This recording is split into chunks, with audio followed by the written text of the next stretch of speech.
Book side करो।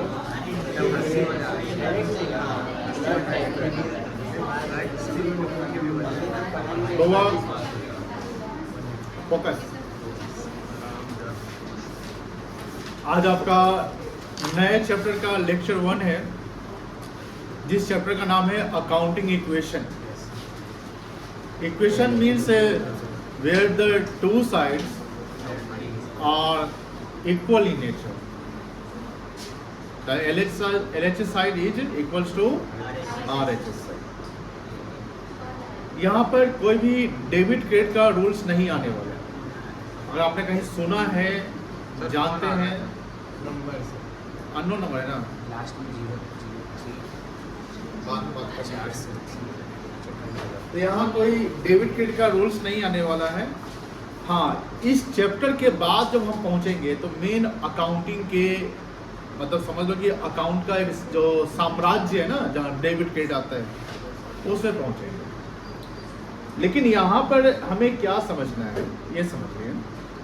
Earlier chapter में हमने पढ़ा था terms of accounting, accounting terminology.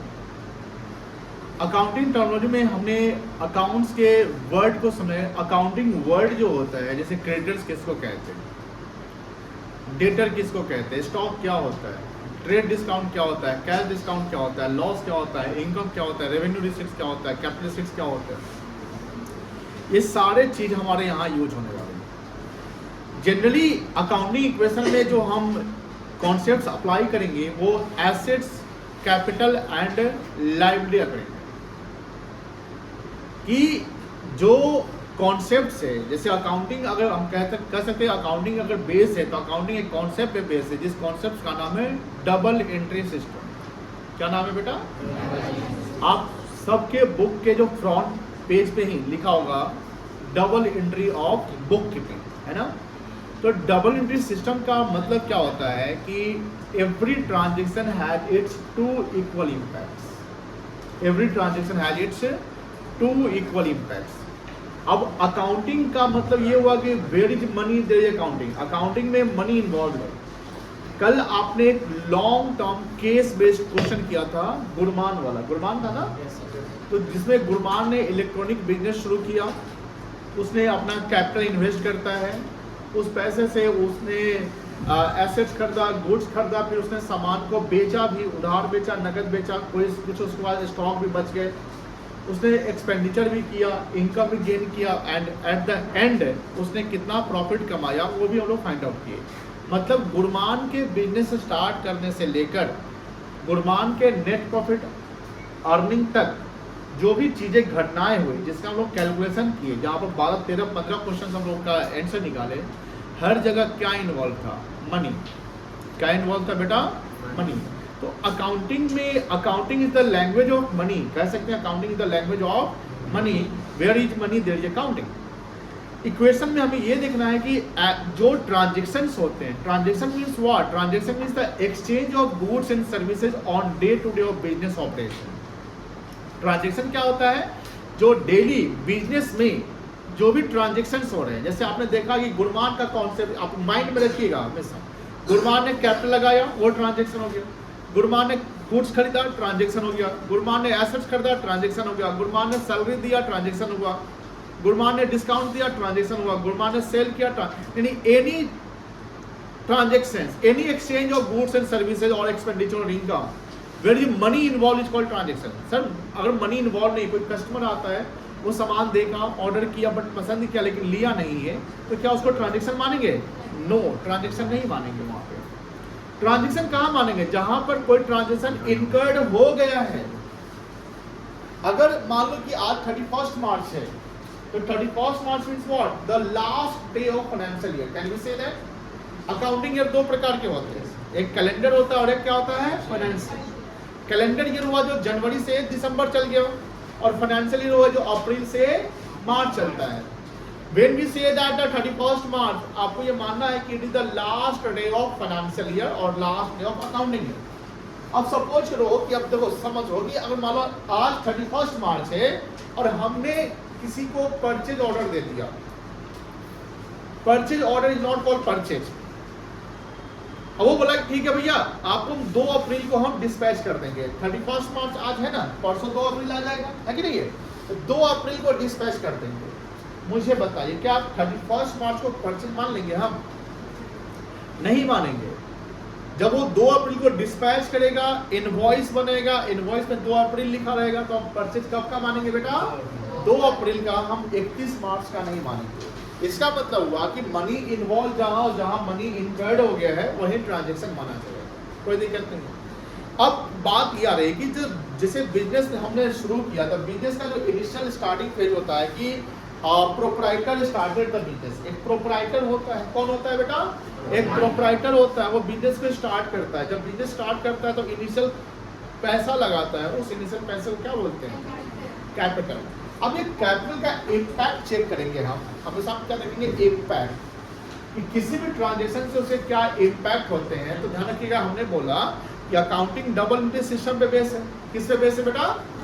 Double entry system पे। यानी अब अगर एक प्रोप्राइटर बिजनेस में पैसा लगाया तो हमने देखा कि बिजनेस एंटिटी कॉन्सेप्ट कहता है कि proprietor and business both are separate from each other. यानी प्रोप्राइटर और बिजनेस क्या है? अलग है अकाउंटिंग पॉइंट ऑफ व्यू से। जब बिजनेस में प्रोप्राइटर मान लो कि 10 लाख रुपया कैश लगा दिया, 10 लाख रुपया क्या लगाया? वो पैसा किसको मिला? बिजनेस को। किसको मिला बेटा? बिजनेस को मिला। बिजनेस एंटिटी में एंटिटी अलग हो गया, ऑर्गेनाइजेशन है वो। अब बिजनेस को 10 लाख कैश मिला। अब बिजनेस के लिए कैश क्या कहलाएगा? एसेट कहलाएगा कि लायबिलिटी कहलाएगा? एसेट्स, ये हम लोग जानते हैं ना पहले से। तो कैश हो गया एसेट्स आपका, और वो लगाने वाला कौन है? तो प्रोप्राइटर जो पैसा बिजनेस में लगा रहा है उसको हम कैपिटल भी तो कहते हैं। यानी एक ही ट्रांजैक्शन वाले के उसके 2 नेचर बन चुके हैं। एक बन गया कि वो कैपिटल का फॉर्म है। किस फॉर्म में आता है वो? कैपिटल का फॉर्म है, जो 10 लाख रुपया प्रोप्राइटर ने लगाया। अब मुझे बताओ कि कैपिटल क्या है? एसेट है कि लायबिलिटी है? Capital is liability. Capital what है? लायबिलिटी। अब लायबिलिटी में एक इंटरनल होता है और एक ये इंटरनल या एक्सटर्नल है? Internal liability. तो कोई भी ट्रांजैक्शन जब देखेंगे तो उसके हम 2 इम्पैक्ट देखेंगे। ये बहुत ही इंपॉर्टेंट चैप्टर। कुछ जगहों पे ये चैप्टर नहीं पढ़ाया जाता है, स्किप कर दिया जाता है, बट ये इंपॉर्टेंट चैप्टर है क्योंकि अगर ये चैप्टर आपका बढ़िया है तो आगे आपको दिक्कत नहीं होगा। इक्वेशन में या बैलेंस जब आप पढ़ोगे तो उसमें दिक्कत नहीं होगा। लेकिन ये चैप्टर थोड़ा सा हम लोग लंबा चला है, लंबा इन द सेंस थोड़ा चलेगा ये चैप्टर, कॉन्सेप्चुअल चैप्टर है।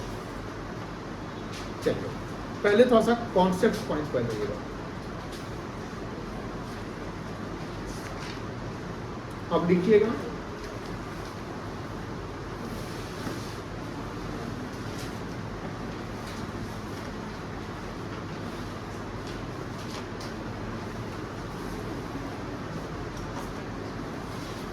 Meaning of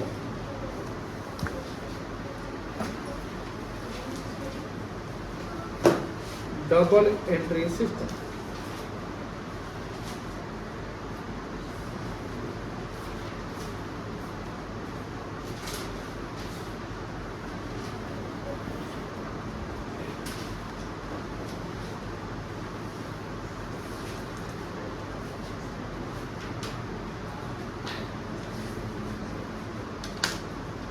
Every transactions and events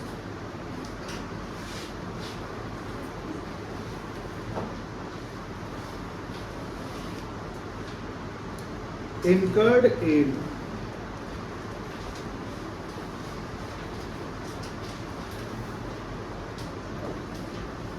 terms of money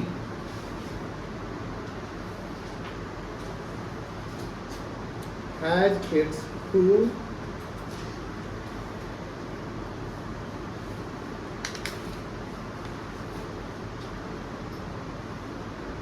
equal impacts.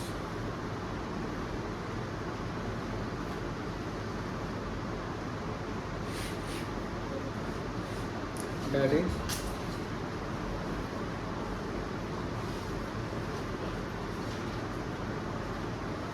debit and credit.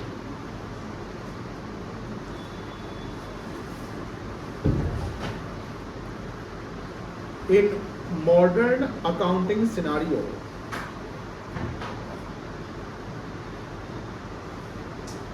Scenario का मतलब क्या होता है? Situation. In modern accounting scenario,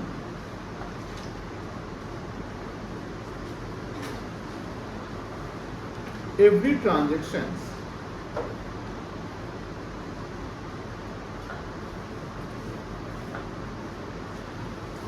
impacts on the value or position of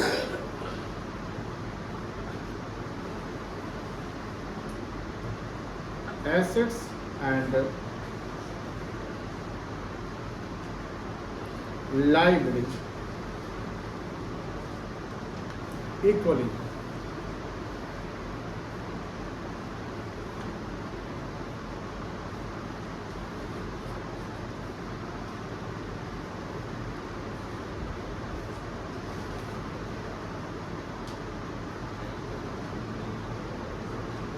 Accounting equation,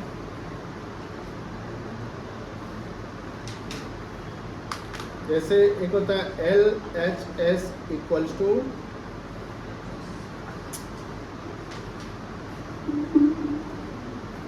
RHS। LHS equals क्या होता है बेटा? मतलब दोनों साइड जब हमारा बराबर है तो वो प्रूवन है ना। इक्वेशन में बोलते हैं assets is equals to capital plus liability.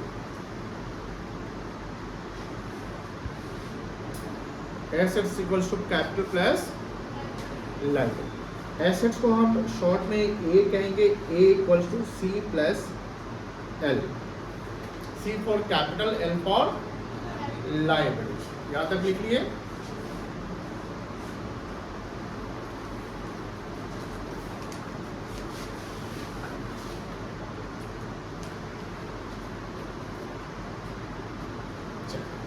अच्छा, इस इक्वेशन से अगर मान लो कि हमें इसमें C का पोजीशन निकालना हो, C का पोजीशन निकालना हो तो क्या फॉर्मूला बनेगा?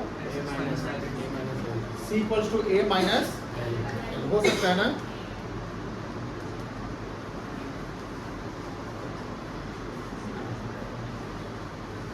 क्या A का L निकल सकता है? A minus C।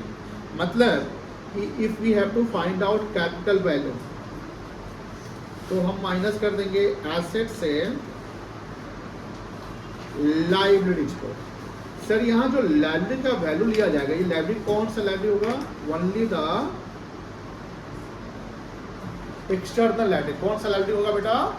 एक्सटर्नल। और अगर हमको लायबिलिटी निकालना हो तो आ जाएगा assets minus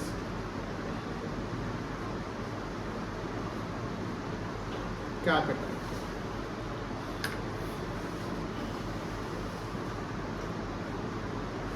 for example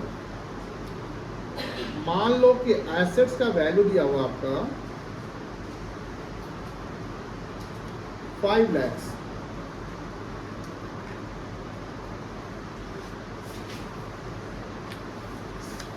liability दिया हुआ है 2,80,000। और छूट गया,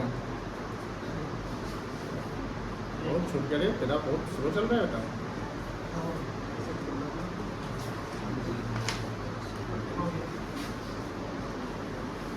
अच्छा, ऊपर कहीं छूट गया था?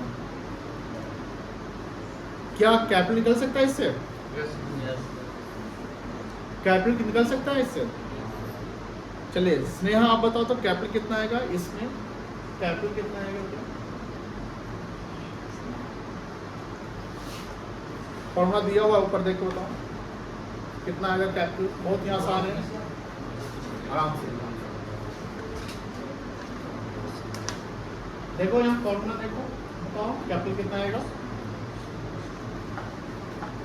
कैलकुलेट कॉपी पे निकालिए, देखिए क्या कैसे। आप सबको पता है इसका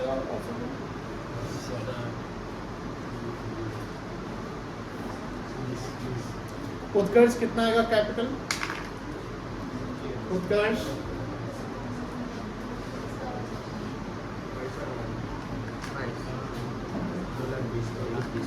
उत्कर्ष कितना कैपिटल आएगा?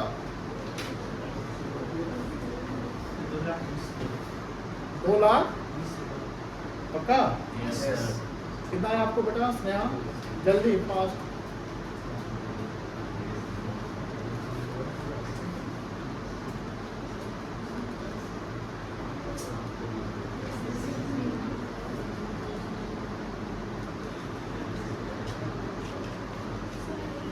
अरे नहीं आया कैसे नहीं? अरे बाबा हाँ हाँ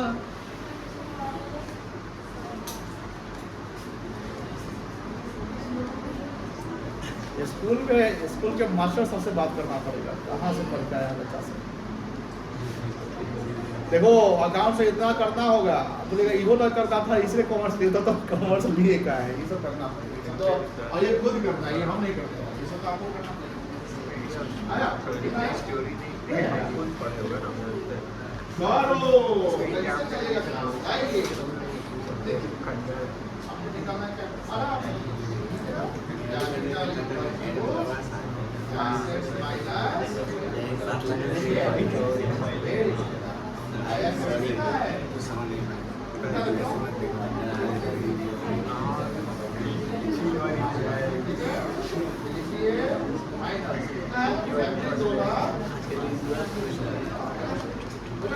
हाँ चलो कितना आएगा? 2,20,000 आ जाएगा। और टफ सवाल, one of the toughest question था ना आज का। 5 लाख माइनस 2 लाख। चलिए ऐसा सवाल आपके एग्जाम में नहीं पूछने वाला है, इतना आसान याद रखिएगा। इतना आसान पूछ देगा तो बस वैल्यू नहीं होगा। चलिए दूसरा एग्जांपल देखिए। मान लो जैसे अगर मान लो कि हमको लिखना है, जैसे यहाँ पर एसेट्स है, क्या है बेटा? एसेट्स है 4 लाख रुपये और कैपिटल दिया हुआ है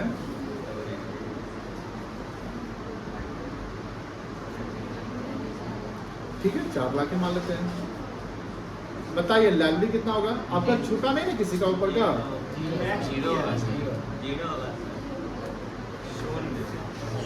कितना जो हाँ कैपिटल की लाइबिलिटी कितना होगा यहाँ पे?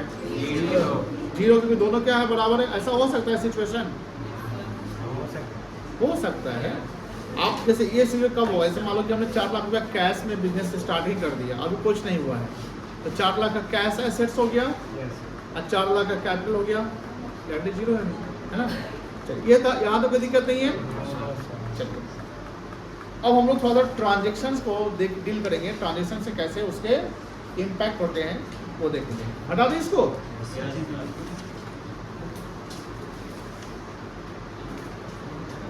अच्छा अकाउंटिंग इक्वेशन जो होता है ना, अकाउंटिंग इक्वेशन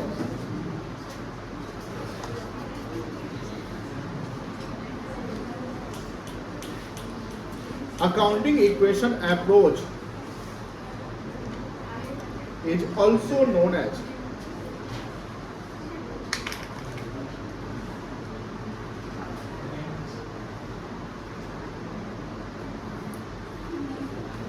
अमेरिकन अप्रोच। इसी को क्या बोलते हैं हम लोग?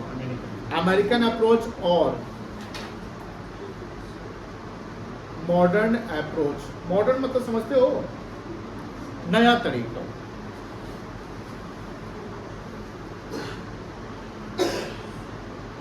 जिसका आप लोग देखते हैं dual aspects of accounting. Dual aspects का मतलब क्या होगा? ड्यूअल एस्पेक्ट्स का मतलब क्या होगा?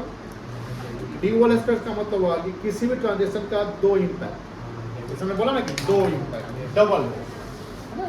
जैसे मान लेते हैं यहाँ पर लिखा हमने, if one assets increases, if one assets increases simultaneously. अच्छा, साइमल्टेनियसली का मतलब क्या होता है? साथ साथ अदर लाइबिलिटीज या लाइबिलिटी नहीं, लिख दो साइमल्टेनियसली कैपिटल इंक्रीजेस, ये लिख दो।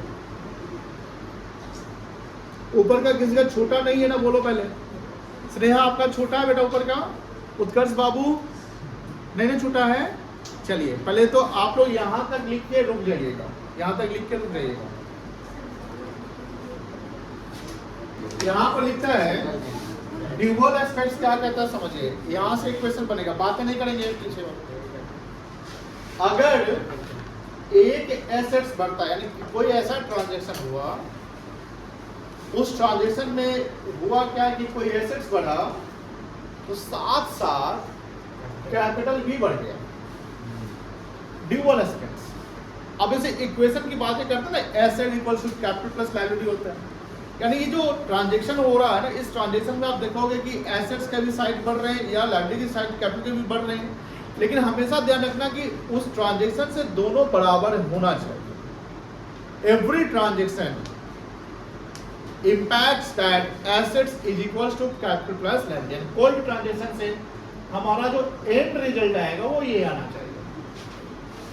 एंड रिजल्ट क्या आएगा? A equals to C plus L, मतलब asset equals to capital plus liability. Assets हो गया एक साइड और उधर कैपिटल और लायबिलिटी हो गया other side, and both side must be equal. कोई दिक्कत नहीं है सर। इस पॉइंट को हम लोग एक इलस्ट्रेशन समझेंगे, मतलब कि यहाँ पर एक एग्जांपल क्रिएट करेंगे कि कौन ऐसा ट्रांजैक्शन हो सकता है। बहुत ही इंपॉर्टेंट कॉन्सेप्ट है। अकाउंटिंग टर्म्स जो पढ़ रहे थे उससे थोड़ा सा यहाँ पर और अलग कॉन्सेप्ट हो गया, क्योंकि यहाँ पर न्यूमेरिकल्स भी आने वाले। न्यूमेरिकल इन द सेंस क्या, डिजिट मिलेगा। क्या मिलेगा? डिजिट, और उसके कैलकुलेशंस करने पड़ेंगे। यानी it is the most important concept अभी तक का। मतलब समझ रहे हो ना, आगे और मिलने वाले।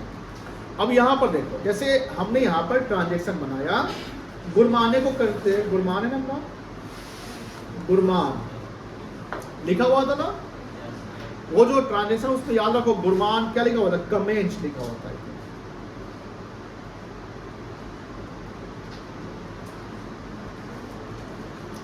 बिजनेस विद कैश कितना रुपए लगाया था गुरमान? देखो ये शुरुआत हुआ था उस क्वेश्चन को, देखो माइंड में वो क्वेश्चन रखे रहे ना। घर पे रिवाइज किए थे आप लोग सब लोग? कौन को रिवाइज किया था? ईमानदारी से हाथ उठाओ। देखिए 2-3 बच्चे उठाए हैं, गलत बात है, ये गलत बात है। देखिए बेटा क्या है ना कि अभी जैसे हम आपको मतलब क्या होते हैं, क्या बोले, मतलब प्रैक्टिकल सिनारियो में हम आपको डालना चाहते हैं। अभी आपके जीवन में 2 साल कैसे घटनाएं होने वाली हैं। 10th पास आउट किए, उसमें से कुछ दोस्त ने कॉमर्स लिया, कुछ दोस्त ने साइंस लिया, कुछ दोस्त ने आर्ट्स लिया, कुछ दोस्त कुछ नहीं लिया। ऐसा भी हो सकता है। जब आप 11th आते हैं, नया कोचिंग मिलता है। 11th में जनरली होता है क्या है कि आप नॉन अटेंडिंग के कॉन्सेप्ट पे चलते हैं, यानी आपका स्कूल से नाता नहीं रहेगा, कभी कभार आपको स्कूल जाना होगा, इक्का दुक्का अटेंडिंग करते हैं। तो फिर दोस्ती कहाँ से बनेगी? कोचिंग से बनेगी। कोचिंग में होता है क्या है कि जिस सीट पर बैठ रहे हैं उसके आगे और पीछे और बगल और दाएं और बाएं वाले जो भी लोग हैं उससे दोस्ती बना लेना है। शुरुआत के 2-3 महीने आप कैसे ही चलेंगे, एंड देन उसके बाद चलो आज थोड़ा घूम के आते हैं, चलो कुछ खा लेंगे, ये कर लेंगे, और आपको वो सब चीज़ बहुत ही अच्छा लगेगा। अच्छा इन द सेंस कि वो दिल को भी अच्छा लगेगा, मन को भी अच्छा लगेगा, क्योंकि घर वाले की बातें आपको अच्छी क्यों नहीं लगेगी, कि वो तो डेली सुन के पक चुके हैं। और नए दोस्त की बातें अच्छे लगेंगे ना, नया चीज हमेशा क्या होता है, तो दोस्त तो नए तो अच्छे लगेंगे ना, चाहे कितना गंदा हो फिर तो अच्छा लगेगा, क्योंकि नया दोस्त बना है, नया बना है। और रिलेशन को मेंटेन करना है दोस्ती वाला, तो फिर अच्छे से बात करना, ये भी होता है। शुरुआत में दोस्तों में लड़ाई नहीं होता है, नए दोस्तों में पुराना हो जाता है, फिर कहीं ना मतभेद हो जाता है। फिर ध्यान रखिएगा उसमें क्या होगा कि जो मास्टर साहब, जो टीचर है, उनकी बातों को साइड अवे कर देते हैं और दोस्त की बात को आप फ्रंट पे रखते हैं। और होता क्या है कि सर ने होमवर्क दिया, क्या हो जाएगा, कल तो करिए आ ही देंगे। अब कौन भीड़ मामला पूछने जा पाने हैं, पूछेंगे तो क्या होगा, बोल देंगे कुछ नानी का। देखिए ये सब चीज़ें ना आपको डिस्ट्रैक्ट करेंगे, जो जैसे हम ये नहीं बोलते फ्रेंडशिप करना है, बट 2 साल आपके लाइफ के बहुत ही क्रूशियल है। आपको यहाँ से डिसाइड, आपका जिंदगी डिसाइड होगा कि फाइनेंस सेक्टर में कहाँ करियर बनाना है। सब टाइम होता है कि 11th में हमने सोचा कि सीए करना है, बहुत 11th में मेहनत किया, 12th में आप थोड़ा सा कम कर दिए मेहनत। अब कम कर दिए तो उसमें हो गया कि रिजल्ट थोड़ा सा जितना आना चाहिए था उससे अकाउंट्स में उससे 5 नंबर कम आ गया। वो अकाउंट्स 5 कम आ गया ना, उससे अपना डिसीजन चेंज हो सकता है कि चेंज कर देगा, सीए नहीं, अब सीए नहीं करना है। अकाउंट्स कम गया तो अब सीए कैसे होगा, हमसे नहीं होगा। तो अकाउंट्स कम क्यों आया, आप अपने आप को पहले क्या करो, एनालाइज करो कि कैसे कम आया, क्यों कम आया। वो आपके काम से ही आया होगा ना, आपने हो सकता है कि मेहनत कम किया। जनरली होता है कि 11th बहुत अच्छे से बच्चे मेहनत भी कर लेते, लेकिन 12th में जाते जाते वो कम करते, वो नहीं करना है।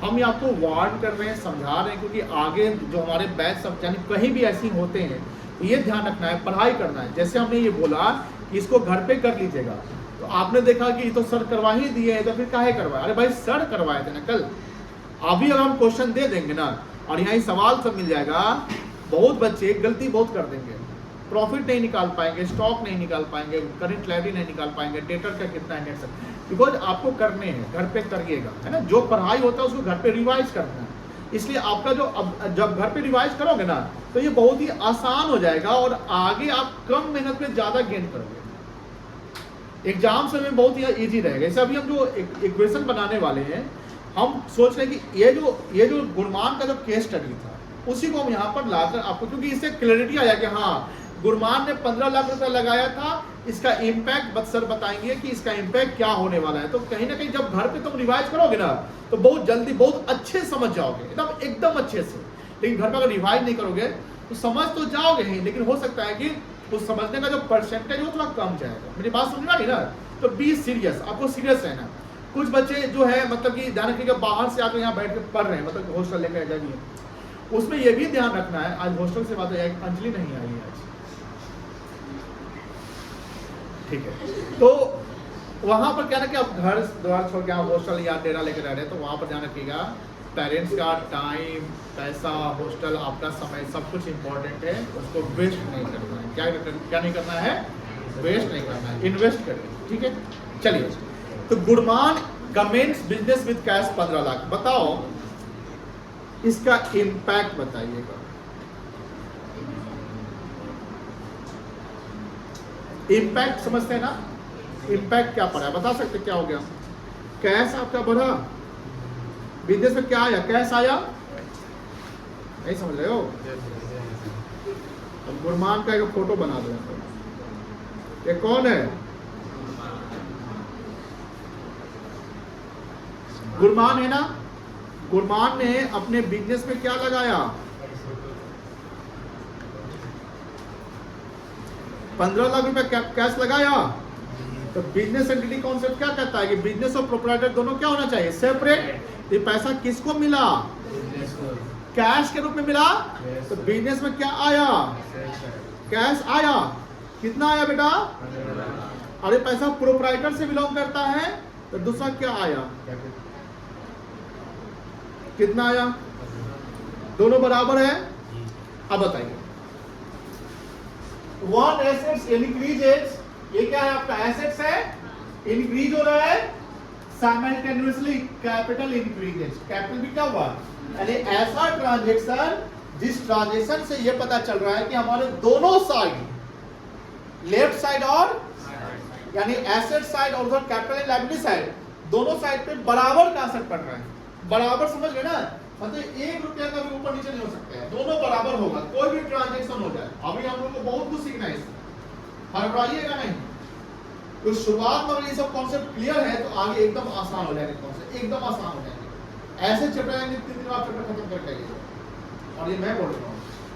तो ध्यान रखिएगा कि कोई भी ट्रांजैक्शन देखना जो होगा तो उसमें ये देखिएगा कि हमारा दोनों साइड पे बराबर इम्पैक्ट पड़ना चाहिए, बराबर, समझ गए ना।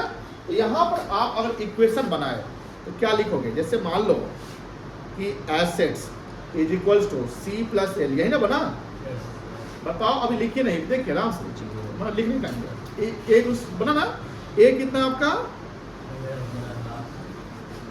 सी कितना बेटा, 0 हो जाएगा। और एल कितना होगा, बराबर हो गया, कोई दिक्कत नहीं है। स्नेहा समझ में आ रही है आपको? ये कोई दिक्कत नहीं है। पहला तो पहला क्या है, if assets increases simultaneously capital increases. Second,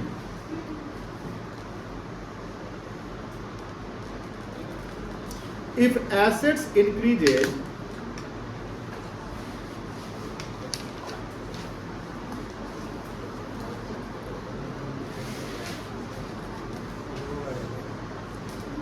if assets increases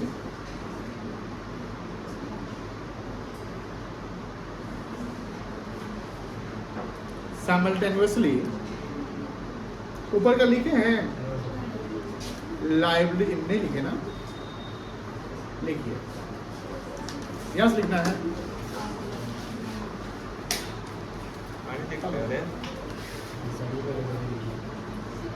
चलिए, if assets increases simultaneously liabilities increases, कोई ऐसा ट्रांजैक्शन जिस ट्रांजैक्शन से एसेट्स भी बढ़ रहा है और साथ साथ लाइबिलिटी भी बढ़े, कोई ऐसा ट्रांजैक्शन हो सकता है?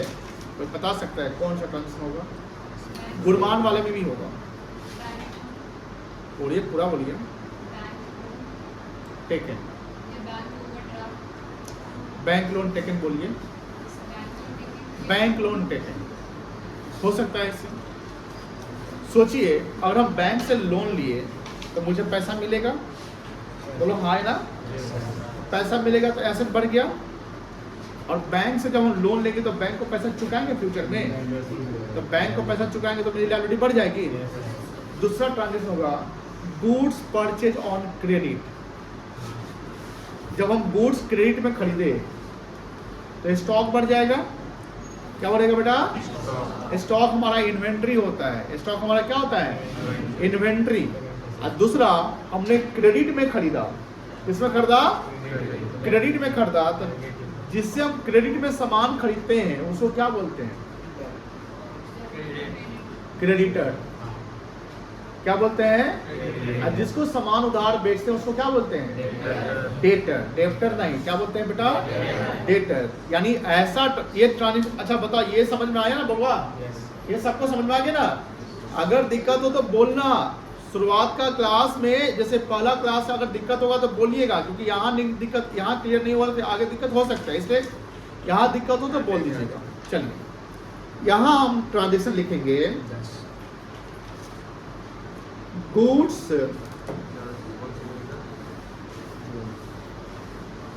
Purchased on credit of rupees 50,000। 50,000 का सामान उधार खरीदा, इसका इम्पैक्ट बताओ। इम्पैक्ट हो रहा है कि सर गुड्स हमने खरीदा तो हम जब तक नहीं बेचेंगे वो क्या कहलाएगा? स्टॉक। स्टॉक का दूसरा नाम कोई होता है क्या? नहीं बताए हुए हैं। इन्वेंट्री बोलते हैं। क्या बोलते हैं बेटा? इन्वेंट्री। अब इन्वेंट्री स्टॉक मेरा बढ़ गया बेटा, कितना से बढ़ गया? उधार खरीदे ना तो एक क्रेडिटर बढ़ गया। क्या बढ़ गया? क्रेडिटर मतलब लायबिलिटी। ये भी बढ़ गया कितना से? 50,000 से। अब यहां इक्वेशन देखिए, क्या इक्वेशन था? A = C + L था। बोलो हाँ है ना? तो A कितना से बढ़ गया आपका? C आपका 0 है, L कितना हो गया? समझ में आ रही है? ये इक्वेशन समझ में आ रही है कि नहीं आ रही है? आगे दिक्कत नहीं ना है? चलिए नोट डाउन करिए।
थर्ड देखिएगा,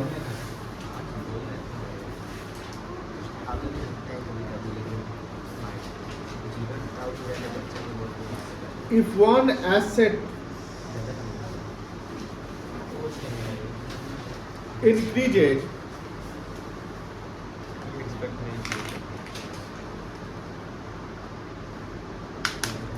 simultaneously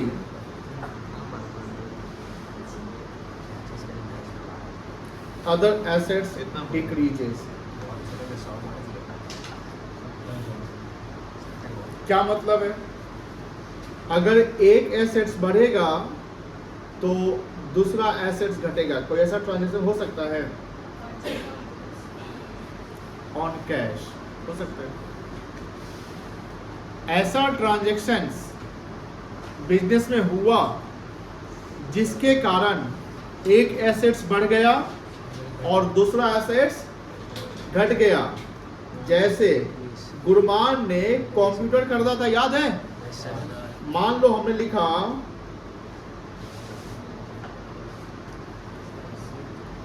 कंप्यूटर परचेज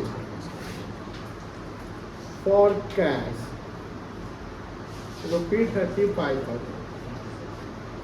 गुरमान ने 35,000 का कंप्यूटर खरीदा, ठीक है? बताओ बिजनेस में क्या आया? बोलिए, बिजनेस में क्या आया? बोलना पड़ेगा, क्या आया? Very good. तो बिजनेस में कंप्यूटर का वैल्यू बढ़ गया। कंप्यूटर एसेट होगा कि लायबिलिटी होगा? तो कंप्यूटर बढ़ा कितना से बेटा? आपने बिजनेसमैन आपने क्या पे किया? कैश चला गया, तो कैश घट गया कि बढ़ गया? कैश घट गया। कितना से? एक एसेट्स बढ़ा और दूसरा एसेट्स क्या हो गया? क्या ट्रांजेक्शन समझ में आ रही है? अब इसका अगर हम बोले कि A = C + L कर दो, तो यहाँ पर क्या है कि 35,000 A प्लस हो रहा है और 35,000 A क्या हो रहा है? माइनस। तो इसका इम्पैक्ट क्या हो गया आपका? 0। इम्पैक्ट एसेट्स पे 0 पड़ा ना, तो मतलब कि C भी 0, L भी 0 यहाँ पर। लेकिन बराबर है कि नहीं? बराबर है ना सर। अब बात ये आ रही है कि कंप्यूटर हमारा नॉन करेंट एसेट्स होगा। कंप्यूटर हमारा क्या होगा? नॉन करेंट, समझ गए ना? फिक्स्ड एसेट्स हो गया, लेकिन कैश हमारा कौन सा एसेट्स है? करेंट एसेट्स है। तो दोनों तो हमारा एसेट्स ही है, दोनों हमारा क्या है? एसेट्स है। तो एक ऐसा ट्रांजैक्शन जिस ट्रांजैक्शन से एक एसेट्स बढ़ रहा है, दूसरा एसेट्स क्या हो रहा है? अब इस ये प्लस ये माइनस, तो इम्पैक्ट क्या हो गया? 0 हुआ ना बेटा? और यहाँ भी 0 और यहाँ भी 0, बराबर। ये क्या हो गया आपका? बराबर। नोट डाउन करिए इसको भी।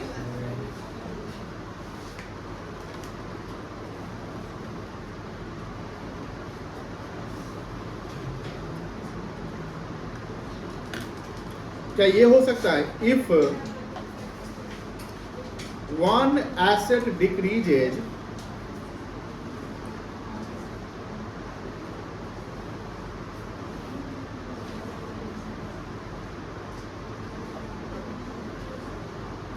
simultaneously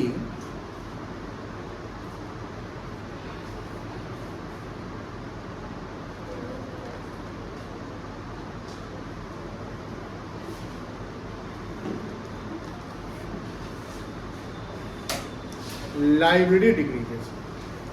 कोई ऐसा ट्रांजेक्शन बता सकते हैं जिसमें एसेट्स भी घट रहा है और लाइबिलिटी भी घट रहा है?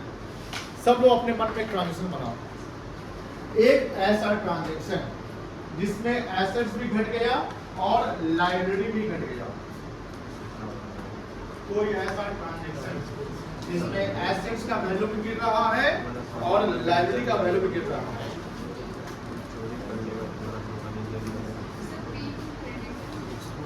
और कोई ट्रांजेक्शन कोई और बोल सकता है? बोले सब लोग बोले कि यही हमको पता था। और कोई ट्रांजेक्शन हो सकता है इसके अलावा? आप लोग बताइए बेटा, कोई ऐसा? शिवांश बताओ। हाँ, very good. Repayment of bank loan, ये भी हो सकता है। बैंक लोन आप दे रहे हैं तो लाइबिलिटी भी घट रहा है, एसेट भी आपका क्या हो रहा है? घट रहा है, क्योंकि पैसा आपका जा रहा है।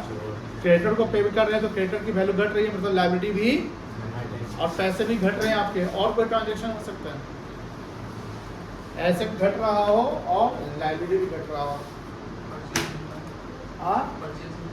परचेज रिटर्न, हाँ कह सकते हैं स्टॉक घट जाएगा आपका और आपका क्रेडिटर का वैल्यू भी घट जाएगा। Very good. और बता सकते हैं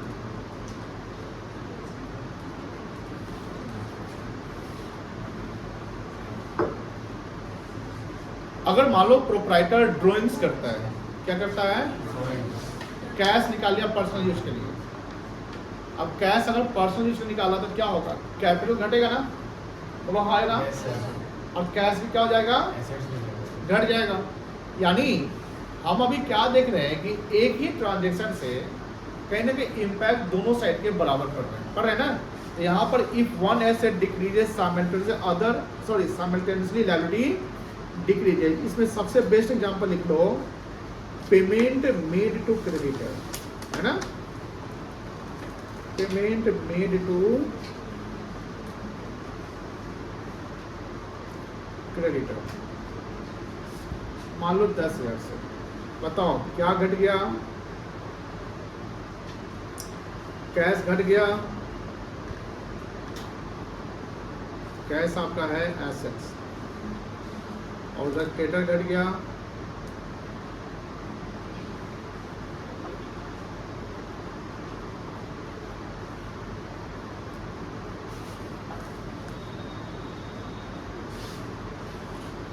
इक्वेशन क्या होता है, A equal to C plus L।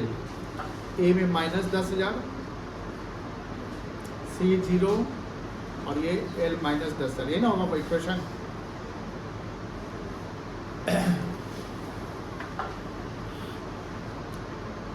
चार पॉइंट समझ गए।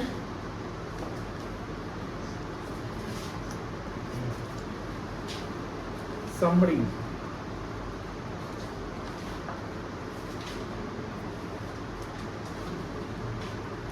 पहला पॉइंट में क्या था, पहला इक्वेशन क्या था, एसेट बढ़ेगा तो कैपिटल भी बढ़ेगा, पहला था ना, समझिए समझिए। अब एसेट्स बढ़ेगा तो कैपिटल भी बढ़ेगा, समझ गए ना, कोई दिक्कत। दूसरा क्या था, एसेट्स इंक्रीज करेगा तो लायबिलिटी भी, यानी ए बढ़ेगा तो एल भी बढ़ेगा, बोलो हाँ है ना। तीसरा क्या था, एसेट्स इंक्रीज होगा तो दूसरा एसेट क्या होगा, डिक्रीज होगा, यानी 1A इंक्रीज अदर ए डिक्रीज। चौथा क्या था, एसेट्स घट रहा है तो लायबिलिटी भी, कोई दिक्कत। ये हो सकता है ए डाउन सी डाउन, ड्राइंग्स वाला काम नहीं हो सकता है। चलिए इसको नोट डाउन कर लीजिए।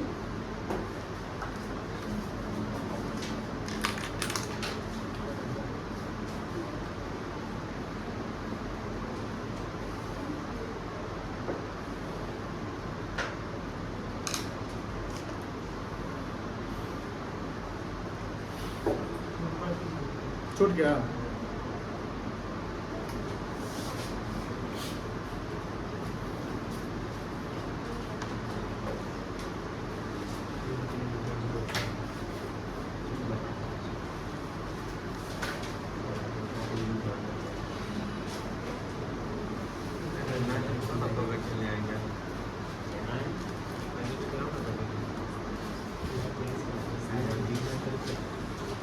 हो गया। चलिए आगे,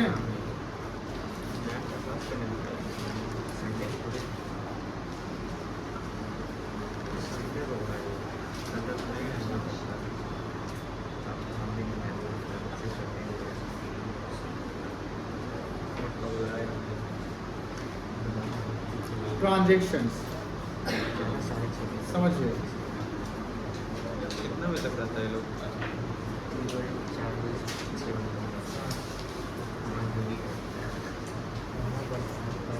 Gurman started business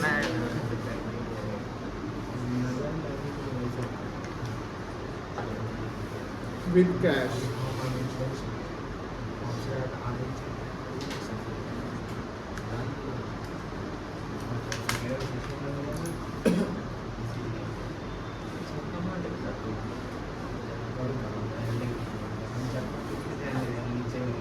goods purchase for cash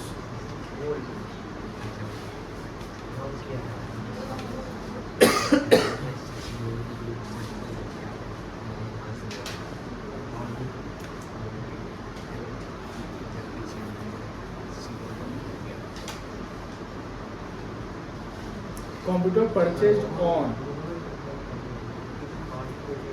credit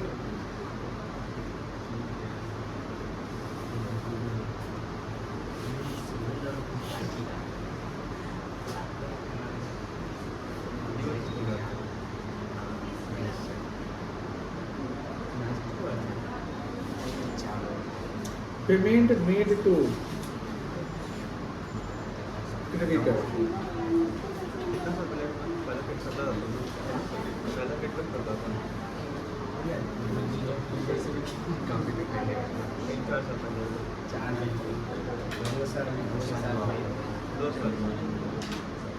present it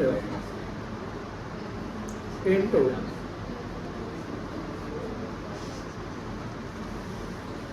accounting equation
transition लिख लीजिए सब लोग।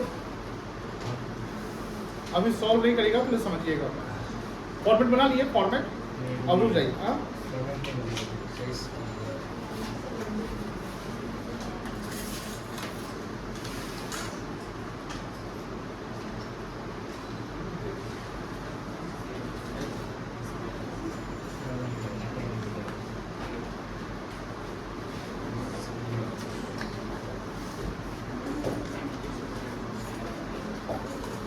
अभी बनाएंगे नहीं, साथ में बनाएंगे, साथ में नहीं, जब हम बना लेते हैं फिर बनाएंगे। आप लोग समझिए। चलो अभी यहाँ देखो स्क्रीन पर, इसको यहाँ पर 4 ट्रांजैक्शन है। कितना ट्रांजैक्शन है? 4 ट्रांजैक्शन है और बोला गया कि इसको अकाउंटिंग इक्वेशन अप्रोच के अनुसार बना देना है। अब यहाँ फॉर्मेटिंग समझिए, सिंपल सा फॉर्मेट है जहाँ आपने फॉर्मेट बनाया कि ये ट्रांजैक्शन जो हुआ है वो यहाँ लिख देंगे, एसेट्स का अमाउंट यहाँ लिखेंगे, कैपिटल का अमाउंट इसमें लिखेंगे, लायबिलिटी का अमाउंट इसमें लिखेंगे। लेकिन हमें ये देखना है कि हर ट्रांजैक्शन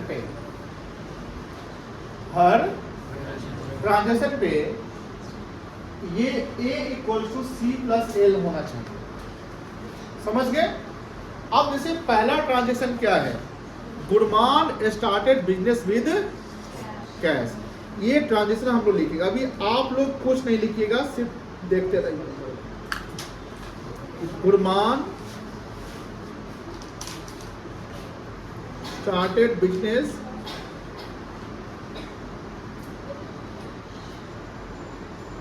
विद कैश 15 लाख। चलिए 4 बच्चों से हम पूछेंगे रैंडमली इसका जवाब, कहाँ कहाँ इसका इम्पैक्ट पड़ेगा। ऋषि आप बताओ कहाँ कहाँ 15 लाख रुपया कहाँ कहाँ जाएगा, बता सकते हैं? 15 लाख पैसा बिजनेस में लगा, कैपिटल में कितना जाएगा? 15 लाख जाएगा। और बताओ कितना जाएगा? 15। और कहीं लाइटमेंट नहीं जाएगा, कोई नहीं जाएगा, बराबर चल रहा है। अब सेकंड देखिए, सेकंड क्या है? गुड्स परचेज फॉर, अभी लिखिएगा नहीं, कुछ बच्चों को देखते हैं ना कंपटीशन करते हैं लिखने का, वो नहीं करिएगा, समझने का कंपटीशन कर सकते हैं। Goods purchase for cash. चलिए गर्ल साइड में वैष्णवी आप बताओ, गुड्स परचेज फॉर कैश का इम्पैक्ट बताओ कहाँ कहाँ पड़ेगा, स्टॉक कैसे बनेगा बताओ।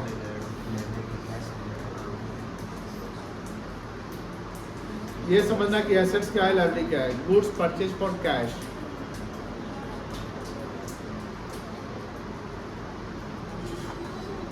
चलो सृष्टि तुम बताओ।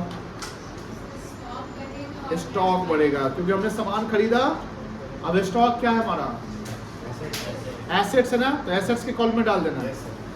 सिर्फ अलग अलग नाम नहीं दिया हुआ है तो हम सिर्फ एसेट्स वाले कॉलम में जो एसेट्स होगा डाल दो, चाहे करेंट हो ना कोई भी है, ठीक है ना। अगर स्टॉक का कॉलम अलग रहता तो स्टॉक के कॉलम में डाल के अलग आगे मिलेगा, जब लंबा सवाल बनाएंगे तो स्टॉक का कॉलम अलग मिलेगा। तो अभी तो वो पहला दिन है तो इनिशियल समझ लेते कि क्या इसका ओवरव्यू है ना। तो स्टॉक कितना से, यानी गुड्स कितना से बढ़ जाएगा? 10 लाख। और हमने नगद खरीदा तो कैश मेरा गया, तो कैश भी क्या है? एसेट्स है ना, तो माइनस कितना जाएगा? 10 लाख हो जाएगा, बोलो हाँ ना। कैपिटल और लायबिलिटी में कोई इम्पैक्ट नहीं पड़ेगा। ये आप जब यहां देखोगे, ये वाला कहानी है। Third point, if one assets increases other assets यही ना हुआ। तो हमने जो सामान खरीदा, गुड्स खरीदा, कैश में खरीदा, तो मेरा पेमेंट चला गया तो कैश घट गया, मतलब कैश मतलब एसेट्स घट गया। सिमरन सिमरन यहाँ देखो, कैश एसेट घट गया और दूसरा स्टॉक मेरा क्या हो गया? बढ़ गया। बताओ इसका इक्वेशन कितना आएगा? अब देखो ध्यान से, हमने अब साथ में चलना है, 2 ट्रांजेक्शन का इक्वेशन निकालना है। यहाँ पहला ट्रांजेक्शन का इक्वेशन हमको नहीं लिखना क्योंकि यहाँ तो क्लियर पता चल रहा था, लेकिन अब क्लियर नहीं चल रहा है तो अब यहाँ पर नेट अमाउंट निकालेंगे। क्या निकालेंगे बेटा? बताओ 15 + 10 - 10 कितना होगा? 15 लाख ही आएगा। कैपिटल कितना आएगा? और ये इसको लिखेंगे न्यू इक्वेशन। समझ में आ गया? समझ में आया? फॉर्मेटिंग समझ में आ रहा ना? अब 2 ट्रांजेक्शन हो गया है, तीसरा ट्रांजेक्शन क्या है बताओ?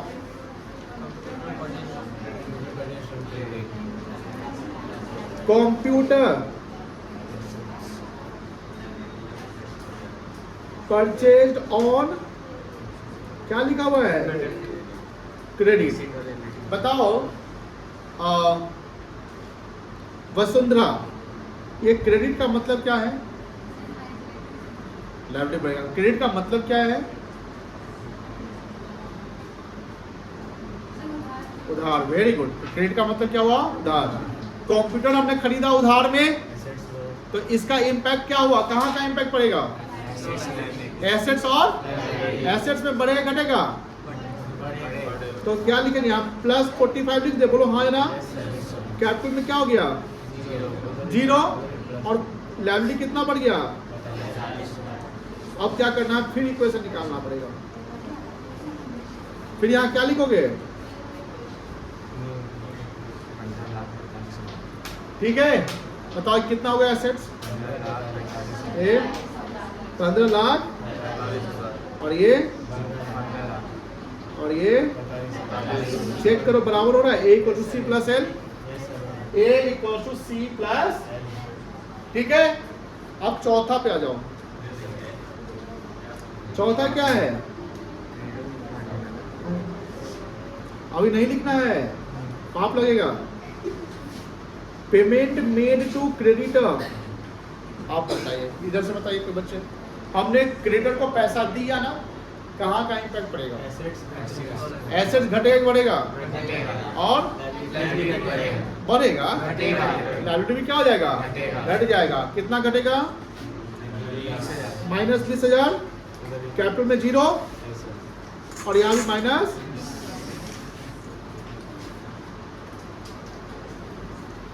क्या लिखोगे? न्यू, ये कितना आएगा? 15,25,000, ये 15 लाख और ये, अब देखो, hence assets equals to capital plus, ये प्रूफ लास्ट में करना होगा हम लोग को, यहाँ लिखना पड़ेगा। तो एसेट्स कितना हो गया आपका? 15 लाख इक्वल्स टू, सॉरी ये हमें गलत कर दिया, 15 lakh equals to 15 lakh plus 25,000। समझ गए? क्रिस्टल क्लियर हो गया? दिक्कत है? नहीं दिक्कत है ना? फॉर्मेटिंग में दिक्कत नहीं है, ऐसे प्रैक्टिस करने होंगे। चलो इसको नोट डाउन कर लो। ऊपर का ट्रांजिशन लिख लिया आप लोग?